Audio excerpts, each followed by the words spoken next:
जय हिंद. नमस्ते विद्यार्थी आणि प्राध्यापक मित्रांनो. मिस्टर अक्षय बळे SPPU एक्झाम अपडेट या यूट्यूब चॅनलमध्ये आपणा सर्वजणांचं स्वागत आहे.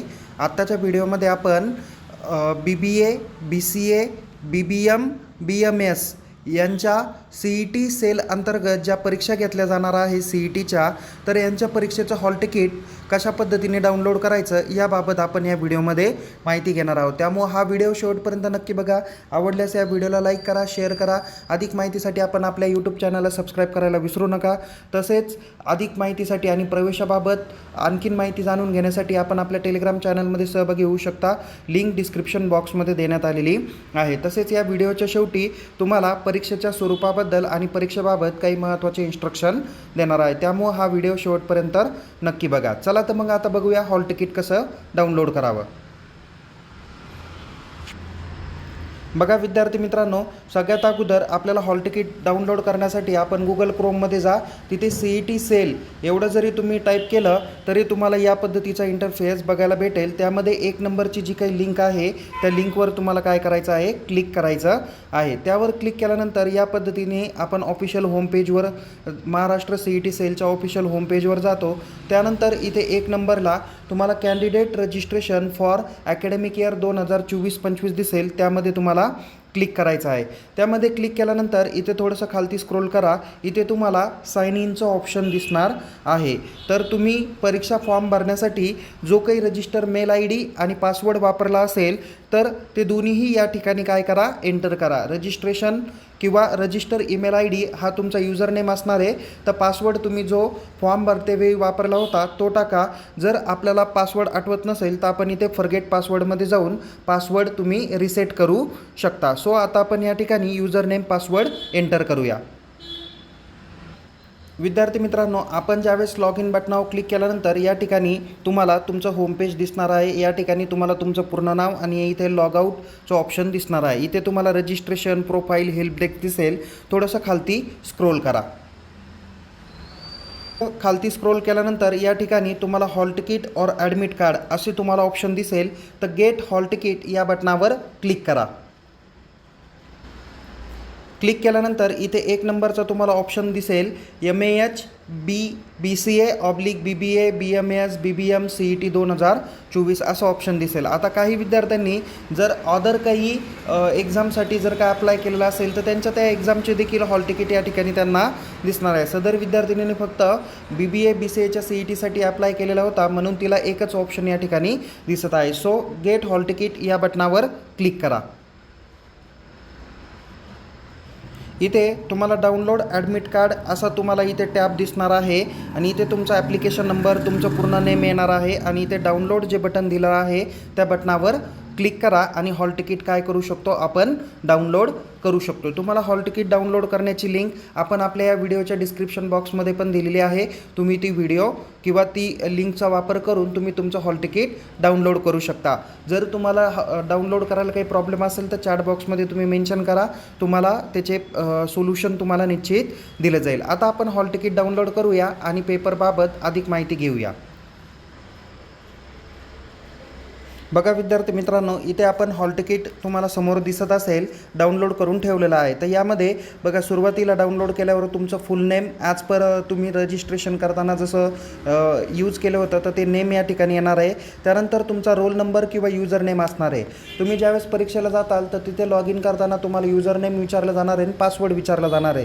तर युजर नेम हा तुमचा इथला रोल नंबर असणार आहे. त्यानंतर इथे डेट ऑफ बर्थ हा तुमचा पासवर्ड असणार आहे. त्यानंतर इथे डेट ऑफ CET एक्झामिनेशन. तुम्हाला माहिती आहे की ही परीक्षा 29 मे 2024 रोजी होणार आहे. तर काही विद्यार्थी सकाळ शिफ्टला असतील, काही दुपार शिफ्टच्या ला पण असू शकणार आहे. आता या स्टुडंटचा जो काही पेपर आहे तो 4 ते 5:30 या टायमिंगमध्ये आहे.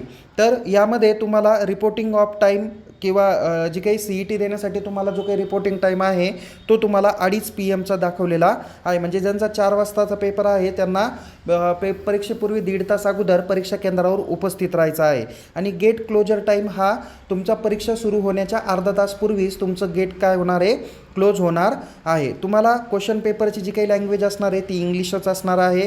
त्यानंतर नेम ऑफ कोर्स, तुम्ही कोणत्या कोर्ससाठी ॲडमिट केलेलं आहे किंवा ॲपियर केलेलं आहे तर ते सर्व कोर्स नेम या ठिकाणी येणार आहे. त्यानंतर तुमचं जेंडर येईल, तुम्ही फिजिकल डिसेबल आहे का नाही त्याची माहिती या ठिकाणी येईल. म्हणजे त्या दृष्टिकोनातून तुम्हाला एक्स्ट्रा टाईम द्यायचा की नाही द्यायचा त्याचा उल्लेख या ठिकाणी केलेला असेल. त्यानंतर इथे डिसॅबिलिटी टाईप पण दाखवलेला आहे. आणखी काही सूचना असतील तर या ठिकाणी दाखवलेल्या आहे. त्यानंतर तुमच्या पेपरचं एक्झाम सेंटर तुम्हाला या ठिकाणी CET एक्झाम सेंटर ॲड्रेस या ठिकाणी दाखवलेलं आहे. तर तुम्ही हा ॲड्रेस जर का तुमच्या गुगल क्रोमला किंवा गुगल मॅपमध्ये जर का टाकला तर तुम्हाला बरोबर लोकेशन तुमचं भेटून जाईल. त्यानंतर इथे तुमच्या उजव्या साईडला तुमचा पासपोर्ट साईज फोटो असेल आणि इथे तुम्हाला एक महत्त्वाची सूचना दिलेली आहे, please apex your recent colour photo किंवा साईन अक्रॉस इट. ओके, म्हणजे इथे तुम्हाला 2 महत्त्वाच्या गोष्टी करायच्या आहेत. जो फोटो या ठिकाणी तुम्हाला दिसत आहे तशाच फोटोची प्रिंटआउट काढून किंवा तसाच पासपोर्ट साईज फोटो घेऊन यायचा आहे.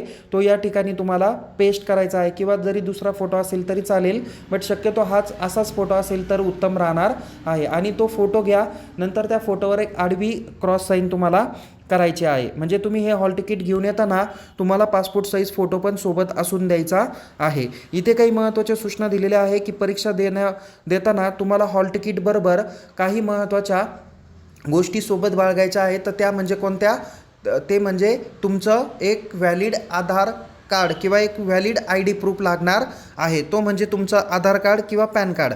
जर पॅन कार्ड नसेल तर तुम्ही ओरिजिनल आधार कार्ड तुम्हाला सोबत ठेवायचं आहे. ओके, त्यानंतर तुम्हाला कोणते पेन्सिल यूज करायचं आहे तर ते तुम्ही यूज करू शकता, पण इलेक्ट्रॉनिक डिव्हाइस कोणतेही यूज करायचे नाही. किंवा तुमच्याकडे डिजिटल वॉच असेल, मोबाईल असेल, तो तुम्हाला परीक्षा सेंटरमध्ये घेऊन जाण्यासाठी अपियर राहणार नाही. इथे तुम्हाला कॅन्डिडेटची सिग्नेचर करायची आहे आणि जे तुमचे सुपरवायझर आहे त्यांचे देखील सिग्नेचर या पेजवर राहणार आहे. या पद्धतीने तुम्हाला काही महत्त्वाचे इन्स्ट्रक्शन दिलेले आहे. आणखीन तुम्हाला या ठिकाणी काही सांगितलेलं आहे की तुम्हाला परीक्षा सुरू होण्यापूर्वी किमान 1.5 तास अगोदर परीक्षेपूर्वी ॲडमिट कार्डसह आणि ओरिजिनल ID कार्डसह उपस्थित राहायचं आहे. त्यामध्ये दिलेलं युजर नेम हा तुमचा रोल नंबर असणार आहे आणि पासवर्ड हा तुमचा डेट ऑफ बर्थ म्हणजे DDMM आणि इयर या पॅटर्न पद्धतीने तुमचा असणार आहे, जो तुम्ही करेक्ट मेन्शन करून तुम्ही लॉग इन करू शकता. फिजिकल हँडिकॅप स्टुडंटनी तुमचं जे काही व्हॅलिड डॉक्युमेंटेशन आहे ते तुम्हाला सोबत घेऊन जायचं आहे. ओके, त्यानंतर काही आणखीन महत्त्वाच्या सूचनामध्ये या ठिकाणी काही दाखवलेल्या नाही आहे, जसं की तुम्ही त्या रीड करू शकता. आपण ऑलरेडी तुम्हाला सुरुवातीच्याच याच्यामध्ये सांगितलेलं आहे की परीक्षेसाठी तुम्हाला कोणतेही नोटबुक, कॅल्क्युलेटर किंवा pager, mobile, electronic devices, gadget, pager हे कोणतेही अलाउड केले जाणार नाही आहे. परीक्षेमध्ये कोणत्याही प्रकारची कॉपी केस करण्याचा प्रयत्न करू नका, म्हणजे कॉपी करण्याचा प्रयत्न करू नका, अदरवाईज तुमच्यावर कॉपी केस ही होऊ शकते. तर या पद्धतीचे महत्त्वाचे इन्स्ट्रक्शन आहे. पेपरला जर तुम्हाला काही महत्त्वाच्या क्युरी आल्या असतील, म्हणजे हॉल तिकीट डाउनलोडला काही अडचण येत असेल तर इथे शेवटी तुम्हाला नंबर दाखवलेला आहे 07969134401/02 या नंबरला तुम्ही संपर्क साधू शकता. ओके, आता परीक्षेचं नेमकी स्वरूप कसं असेल त्या बाबतीत तुम्हाला माहिती देतो. बघा विद्यार्थी मित्रांनो, इथे पेपरमध्ये तुम्हाला 4 सेशन असणार आहे, ज्यामध्ये तुम्हाला इंग्लिश, रिझनिंग, जनरल नॉलेज आणि कम्प्युटर बेस यावर आधारित 4 सेशन असणार आहे. टोटल नंबर ऑफ क्वेश्चन्स तुम्हाला 100 असणार आहे.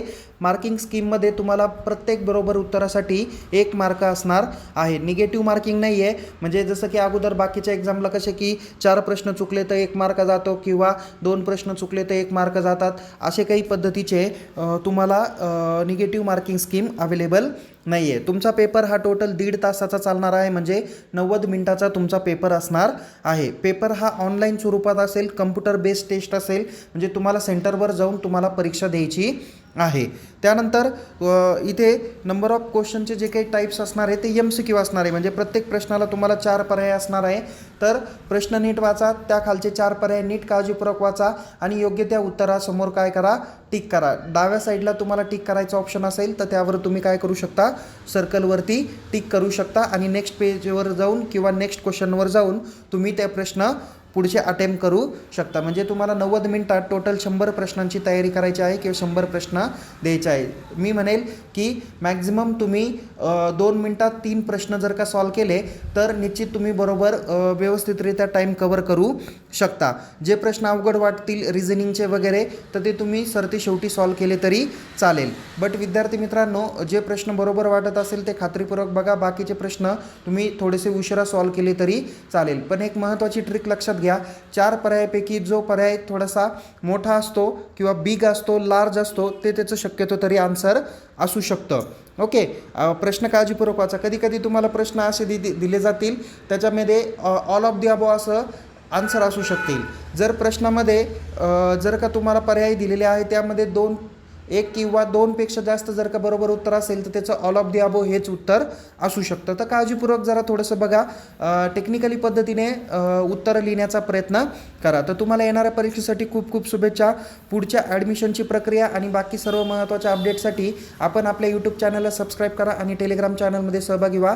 लिंक डिस्क्रिप्शन बॉक्समध्ये देण्यात आलेली आहे. चला तर मग तुम्हाला परीक्षेसाठी पुन्हा एकदा शुभेच्छा देतो आणि पुन्हा भेटूया एका नवीन विषयासह, नवीन व्हिडिओसह.